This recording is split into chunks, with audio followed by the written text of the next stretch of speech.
Hello, I'm Jim, and welcome to Rallying in America, the Recce Podcast. This podcast is an exploration of a rich history, the stories and memories of those who made and make Rallying in America so great. Enjoy the show.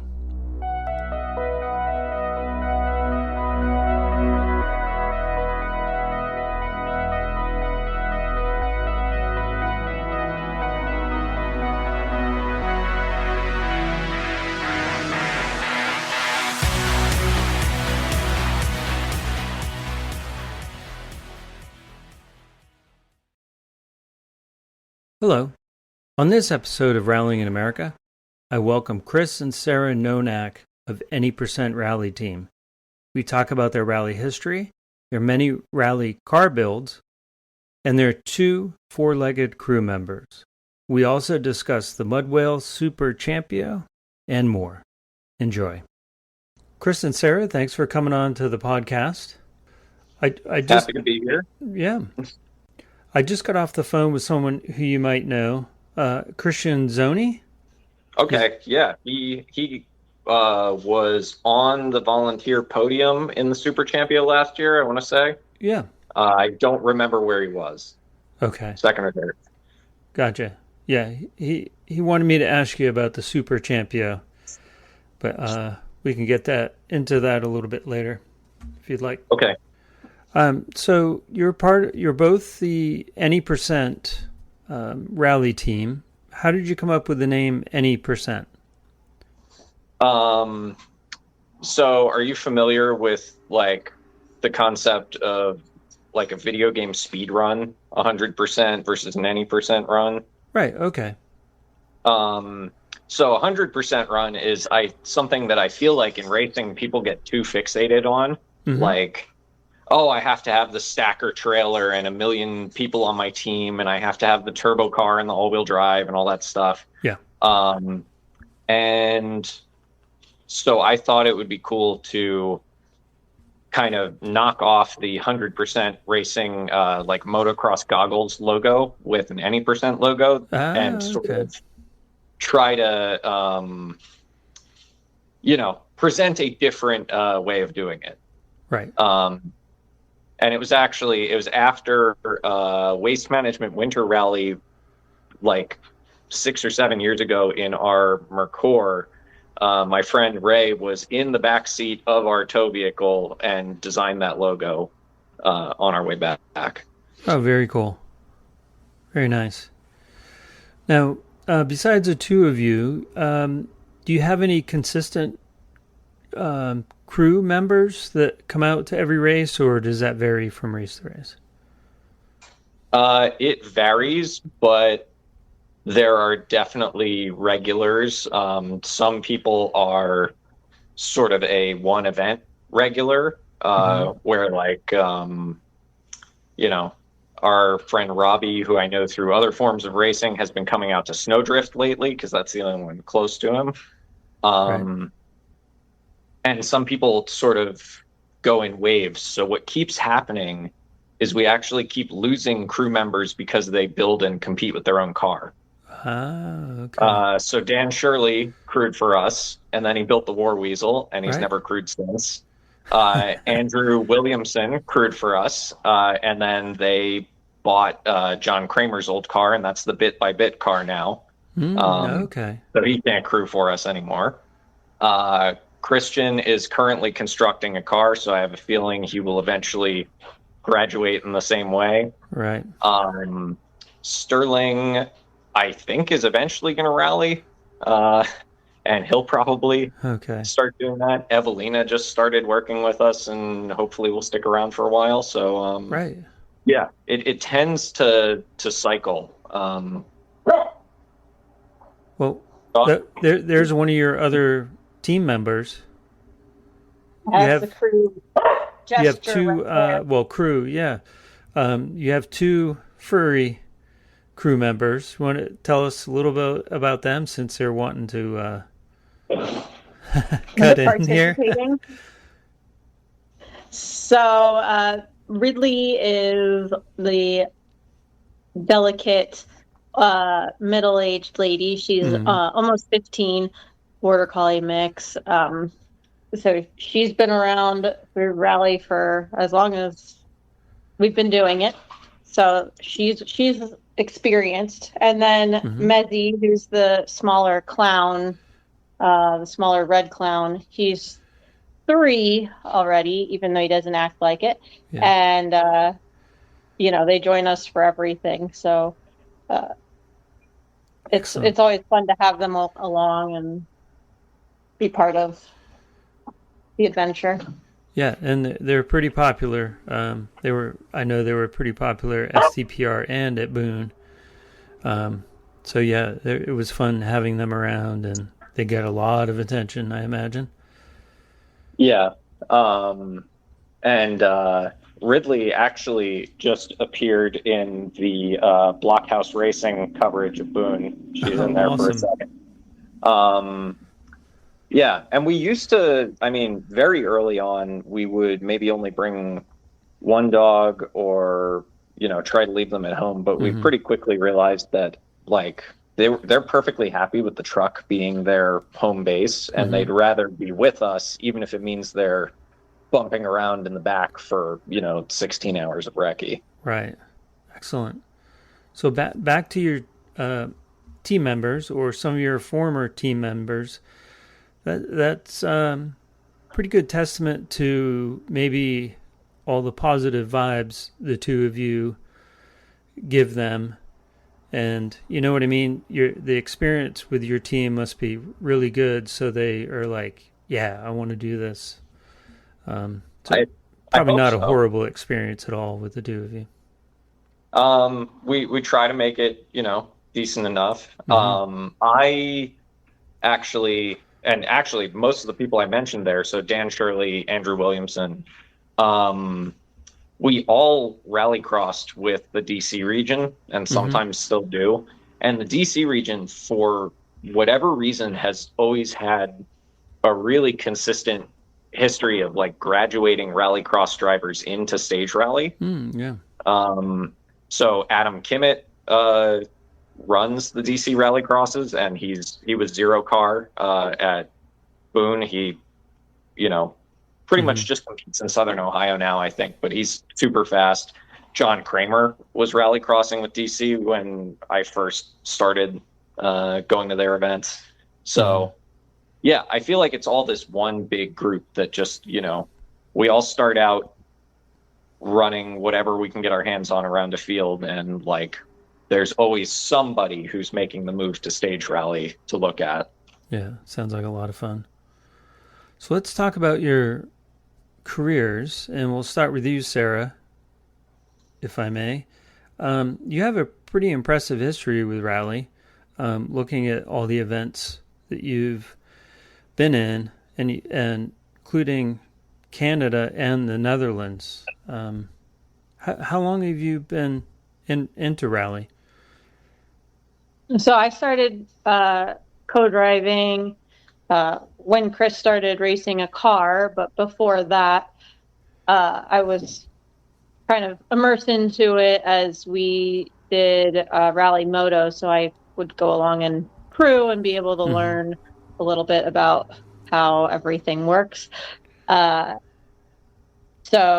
I jumped into it with Chris, kind of both full on noobs getting into a car together.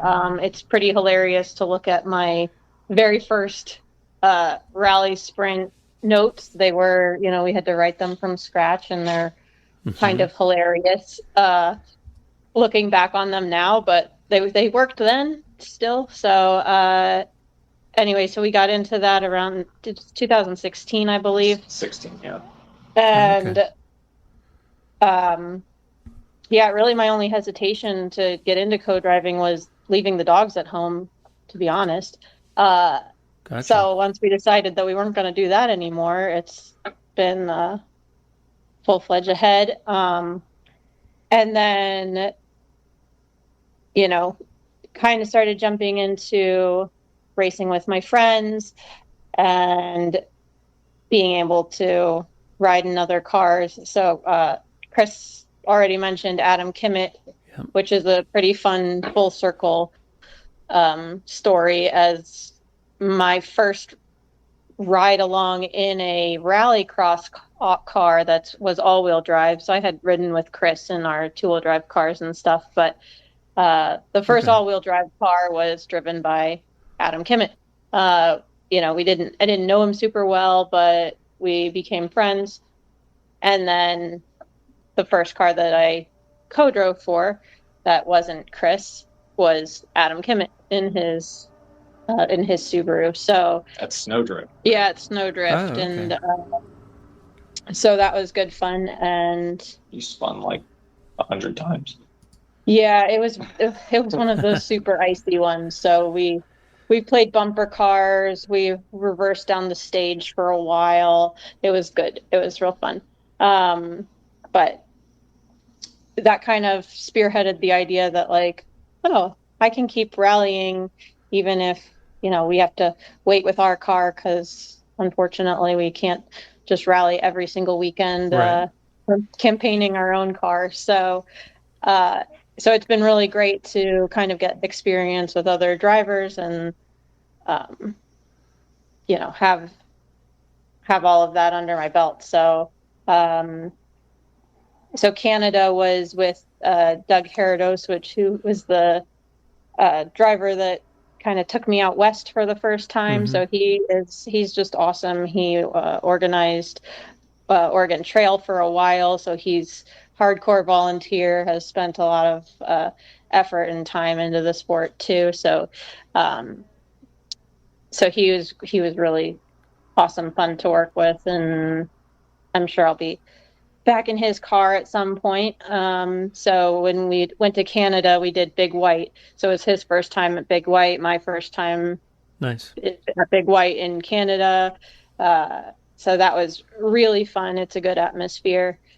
And then, as you mentioned, the Netherlands, that'll be coming up. So I have not competed over there yet, but it will be a really great time, good experience to do my first FIA event and see what it's about over there. Nice. And the driver will be Niels Cruz, and he's Dutch, so thankfully I will have a little bit of a leg up in terms of the language barrier and culture and all of that. So he's a super great person to be with for my first time doing that. Nice. So you've also been in quite a variety of car makes, but you've also done, it looked like you were in a side-by-side at, is it Sandblast? Yeah. It's sort of a side-by-side. Technically, it's a car. Oh, okay. Yeah, technically. Almost looks like a rock crawler kind of. Yeah, it's kind of a buggy sort of thing. But that is owned and driven by Bill Conger, he's extremely accomplished driver, motorcycle rider, everything in between. So he's been to Dakar, been a navigator at Dakar, motorcycle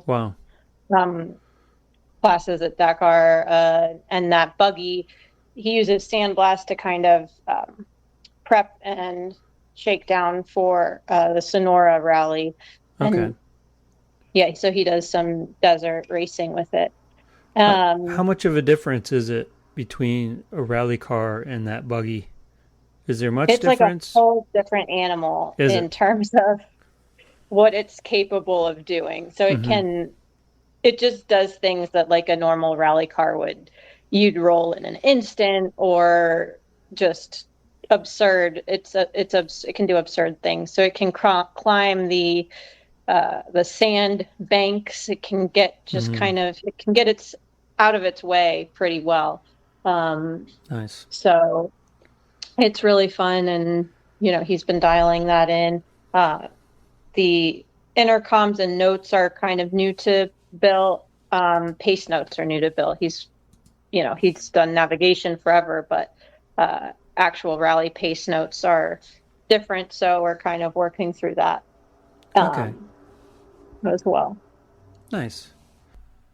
We'll be right back. Power up your ride, daily driver, bike, or track beast with Melee Design Firm. Since 2018, Melee has been the go-to source for high-performance battery mounts and power solutions trusted by enthusiasts and professionals alike.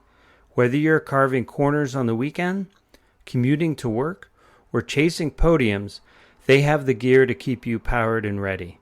Their lightweight universal battery mounts are engineered for performance, crafted with precision, and designed to handle whatever you throw their way. They don't just make and sell parts, they build confidence under the hood. Rugged, industrial, functional. That's the Melee difference. Join thousands of satisfied drivers who refuse to settle for stock. Upgrade your battery game today. Now back to the show. So Chris, you've stuck primarily with rallies within the U.S., and I'm guessing you probably started back in 2016 as well? So I got the first car in 2016. Mm-hmm. So in 2014, I entered my very first rally, which was Black River Stages, on a motorcycle. Oh, okay. NASA still has some rally moto events, but there were more at the time. And yeah, it was a DRZ 400 that I had traded my Rallycross Mustang for.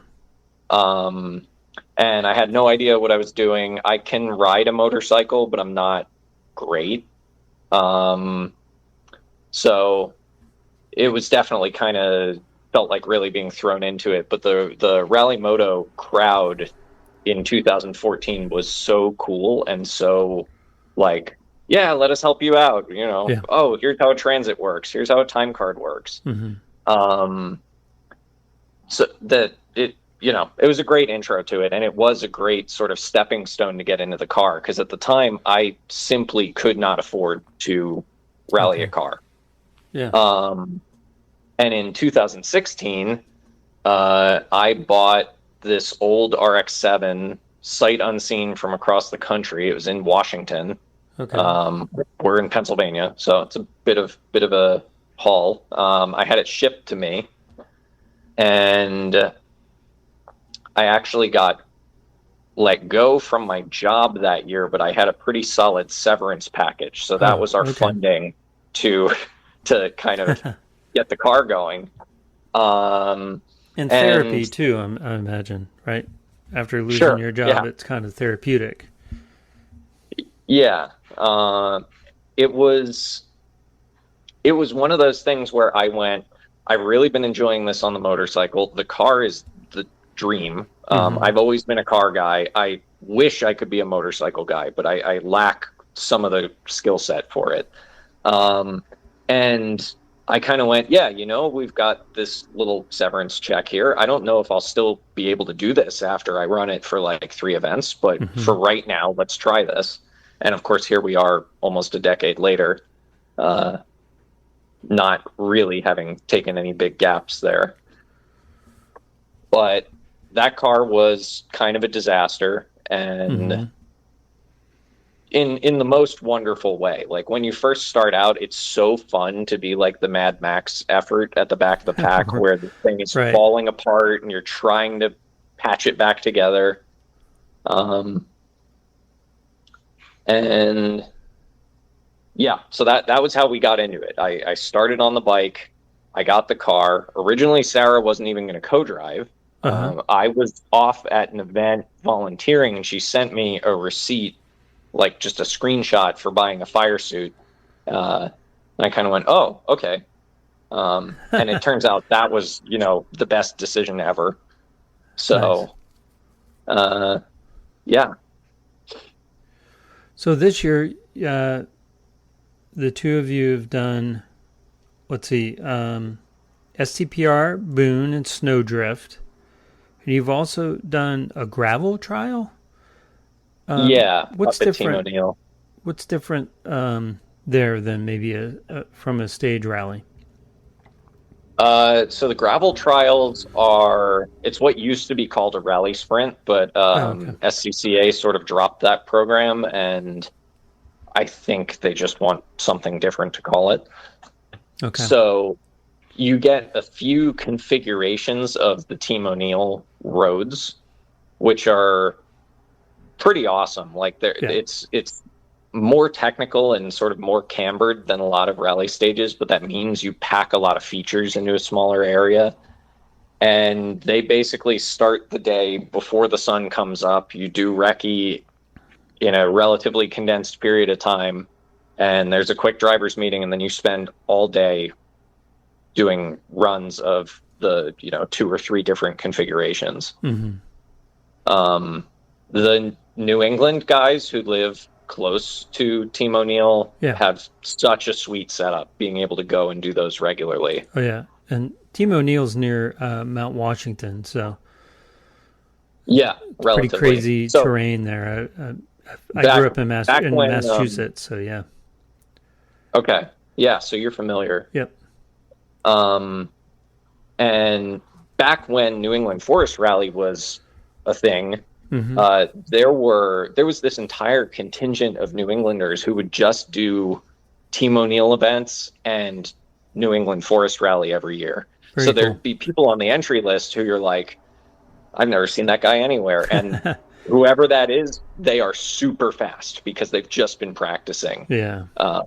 And they come out for that one event and just demolish everybody. I think growing up there has its advantages too, because you're learning how to drive in snow and ice and all kinds of potholes and lousy roads. Yeah, so. The roads create their own difficulties for you, even if you're not racing. Right. Oh yeah, for sure. So why don't you tell us a little bit about the connection you have, a little more about the connection you have with Dan Shirley and War Weasel Racing. He doesn't live too far from you, and it sounds like he comes over to your shop quite often. Sometimes, yeah. Sometimes? So okay. He's 25, maybe 30 minutes from us, probably only 15 the way he drives. Okay. And he rallycrossed a wagon very similar to the War Weasel wagon for a couple of years. And that's where I met him first time. We were both like guys who camped at the rallycrosses. So we're like there with our tents, when everybody else has gone home. And when he crewed for us at New England Forest Rally 21, something like that. Okay. And then he bought another Impreza wagon because his first one was so rusty that he had like decals covering the holes in the body just to keep dust from coming in. Like it was unsafe. It was really bad. And so he bought another one, and I remember he brought it over to my place and he's like, it's rust free, I think. And we start pulling the rear interior apart, and there's big holes in the strut towers like there are on every single Impreza wagon from that time period. Right. And that first night that he owned it, we welded the towers back up. And then a few months later, Adam Brock, who is 9Hio, I assume you've seen some of his stuff. Yeah. Was going to come out and do what got caged at the same time as Dan's car. Was it the 318 Ti? I want to say it was the 318. Okay. So he wanted to come out and cage some stuff over here. And more than once, Adam has sort of set up in our shop, and he'll just live here for like 2.5 weeks and cage stuff. Oh, wow. This is not an advertisement. I don't think he wants to do as many road gigs anymore. Right. But that happened like 4 different times. And one of them was the War Weasel wagon. So that thing lived at our place, and Adam caged it and lived out of his van inside of the shop. Oh, wow. And Dan took it home and finished up all the important stuff. And I believe has made it through every rally since, despite, having the occasional bark sampling incident. Oh, yeah. And he also drove 11 and a half hours, I think, one way to Boone in the car. Yes. Took the suspension off and put the stock suspension back on. And he's going to be coming on the podcast. I'll be talking to him next week. So I look forward to chatting to him about that. Nice. Yeah. So one of the more baffling things about Dan Shirley is his absolute refusal to buy a tow vehicle or a trailer. So you'll have to grill him on that and how he has decided that it makes sense. Yeah. He's all about the budget. Yes. If you've heard the story about his entry fee for Boone. Oh, yeah. I'm the one who told him to email Eric. So yeah. And he got the nickname The Bum. So yeah, which is pretty funny. But yeah, he seems like a really nice guy, and look forward to talking to him. Yeah, he's great. So, since we're on the subject of your shop, how many cars have you actually built and worked on? It looks like maybe half a dozen or so, I think. So, I mean, it's not. I don't make any money with the shop, right. So it's not an actual, functioning like business. But I've constructed, I guess, 3 of my own rally cars in there. Mm-hmm. We've had, I want to say, 7 cars caged here. Oh, nice. Through the Adam Brock sort of connection. And there's been just a bunch of sort of peripheral like work where people will come and work on something for a little while. Okay. So like Andrew Williamson doesn't have, actually he has a welder now, so he doesn't have an excuse anymore, but he used to not. Yeah. So he would come up here and work on the thing sometimes. It was a stopover for, Cam Labarge's 240SX, which mm-hmm. isn't totally done yet, but that got caged here. And when it was sort of in between, he fixed a bunch of stuff here to get it the rest of the way home. Right. I think our record is 5 rally cars in the shop at the same time. Okay. Something like that. So it's a nice community space, so to speak. Yeah, like I try to, especially if somebody is trying to get their first car together, mm-hmm. I try to, offer them like, if you don't have a lift, if you don't have a welder, now we have a tire machine, like mm-hmm. you can come work on stuff. Right. Dan Downey's car actually lived here for 2.5 years because he was living in like an apartment just outside New York City. Oh, wow. He has now rented a house and it lives with him, which is way easier in terms of a way to work on your car than having to like drive 2 hours away somewhere. But that was here for quite a while. But yeah, nice. I try to offer the ability to use the space if somebody needs to. Sarah, have you helped out with any of the builds? Oh yeah, I'm usually there on the sideline. Sometimes, most of the times I'm with the animals. But just this weekend we were painting the new rally car, so that the floor and interior now is kind of ready for all the bits to go back in and be installed permanently.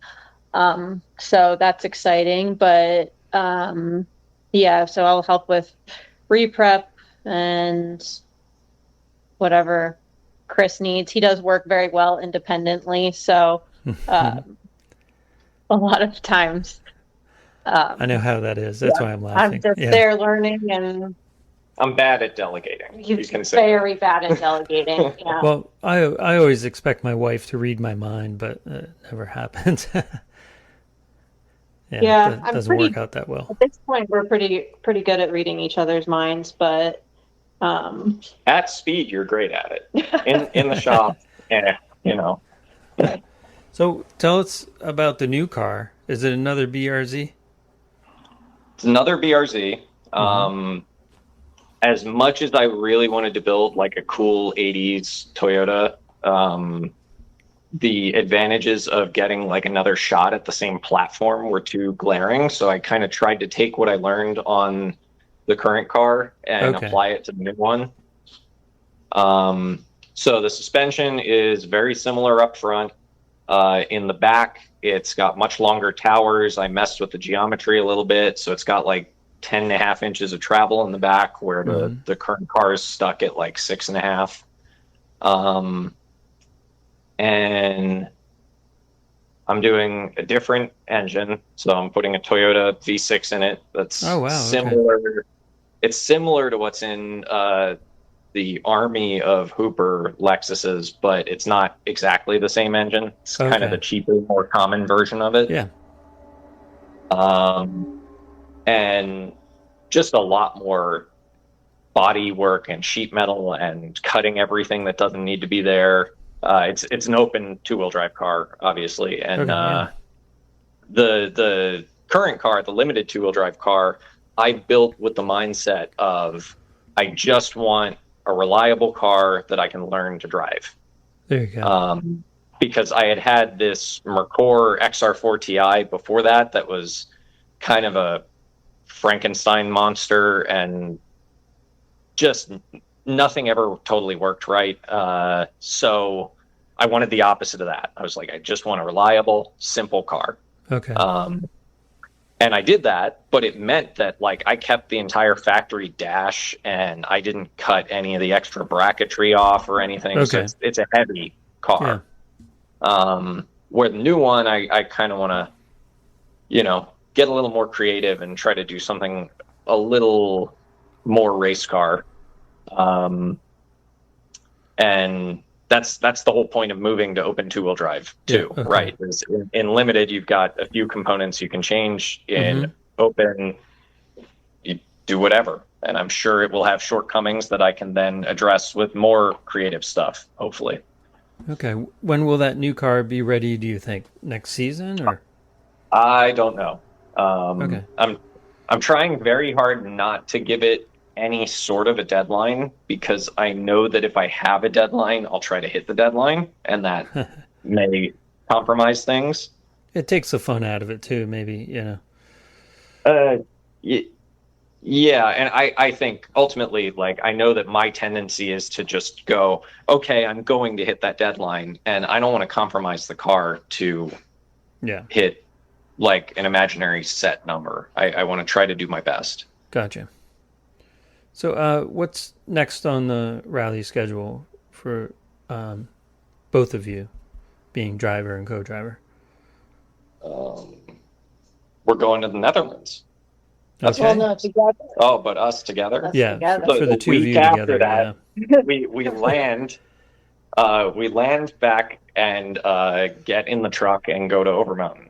Pretty much straight through. Okay. Wow. Yeah, hopefully you'll get some sleep on the airplane. You won't have too much jet lag.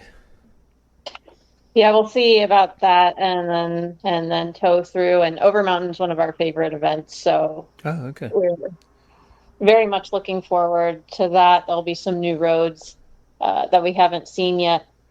So Dave Matheson that's turned that event into an incredible national level event at this point. So we're excited to see the new roads.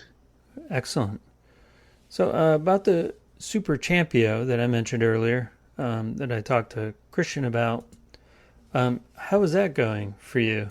I think you're listed as, let's see, number 28.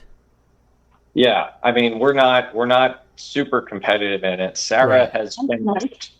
You've been top 10 like every single year. Yeah, usually due to mileage. because I sort of accidentally invented the thing, it would be in poor taste to win it. That said, Yeah. one year I do want to get the crappiest, worst rally car in the world and just finish like one event in it. Yeah. And try to like kind of spike the football on that one. Oh, there you go. Well, I've had Eli Gaethel on. I don't know if you know him. Oh yeah, he's a real threat. Every time the Eclipse moves for more than 2 stages, he's like back to the top. He's in 7th place, and yeah, he's been on the podcast. And his story about that Eclipse is pretty crazy. I forget. He's had like a dozen engines in it or something insane, and yeah, it's quite the story. And I don't do it as much anymore because I feel like it's sort of self-regulated at this point. Gotcha, but I used to message people when they entered a car with a really low value, to say like, "Are you sure? Like, are you joking? Like, are you doing this just as a goof?" I believe that car is worth what it's listed at. The $3,000. Yeah, from other people's descriptions and the amount of welding wire that has had to go into it and all that sort of stuff. Yeah, there's only like maybe 1 or 2 cars that are at that same value, but yeah. Yeah, and especially since safety gear is exempt, it's possible to have a car that's worth very, very little. Our RX-7, our first car, I sold for $2,500, and it's still sitting in a field in upstate New York somewhere, as far as I know. So somebody could probably buy that thing and have a genuine, $2,000 SuperChampio entry. Very cool. Very cool. Well, thank you so much to the both of you for coming on and chatting. And we'll be definitely watching you both at Overmountain. I unfortunately won't be there in person, but I'll follow along on Sneak Attack, etc. So wish you the best of luck there, as well as the Netherlands. It sounds like a lot of fun, and it'll make the rest of your year go by pretty quickly, I imagine. Yeah, it should be a busy one for sure. Yeah, I'm prepared to be very confused. Hopefully not.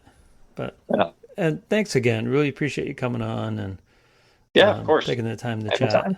Absolutely. If you'd like to be on the podcast, you can email me, jim@jimboothdesigns.com, or message me through Facebook at Rallying in America, the Recce Podcast, or Instagram, rallying_in_America. Special thanks to Brady Instruments, pro-grade, handmade, professional fuel hydrometers. Visit bradyinstruments.com for all of your fuel testing needs. Thanks to Toontank and the artist Nuclear Wave for the podcast theme music.